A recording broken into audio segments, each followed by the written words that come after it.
Mga karay, dito kami ngayon sa Daang Katutubo, dito lang yan sa Aguilar, Pangasinan. Umakyat muna kami dito sa Mapita View Deck. Dito nyo makikita ang napakagandang tanawin. Sila nga pala yung mga kasama ko pumunta dito.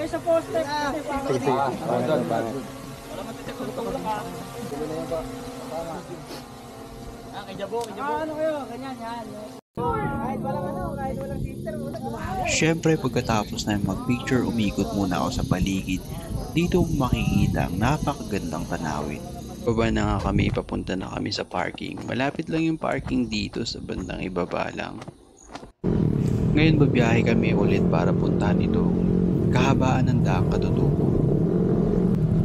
Hinihintay na nga namin yung iba naming kasama para sabay-sabay na kaming pabiyahe. 14 kaming bumiyahe papunta dito. Umalis nga pala kami sa Quezon City na 3:45 na madaling araw. Sa Shell Balintawak na kami nagkita-kita. Tapos yung 7 kasama namin, dinaanan namin sa Bulacan. Pagdating namin ng Tarlac, nag-breakfast muna kami, tapos nagpahinga na rin.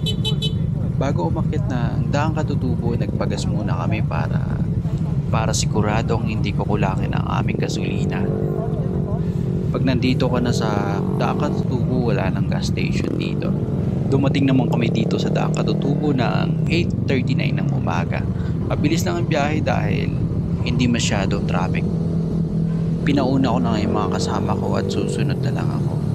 Sa mga mahilig mag-rides dyan, pwede nyo puntahan to dahil ang ganda dito. Makikita nyo naman sa paligid, puro punong kahoy yung madadaanan at mga magagandang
kami dahil hindi pa tapos gawin yung kalsada.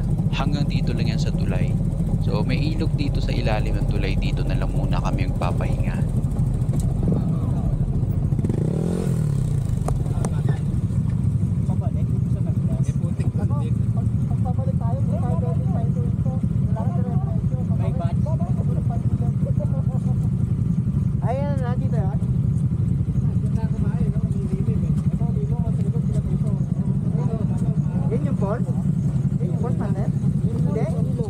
Delikado doon eh. Maglakad na lang tayo. Talin nyo na lang mga lakad na lang.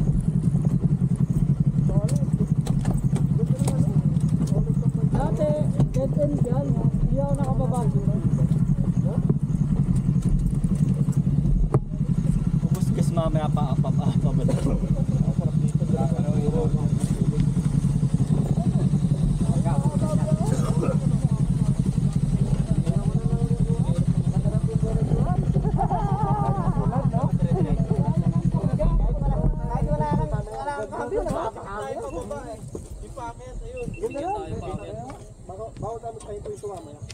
Sarap dito. Bago kasi clutch nyo ha.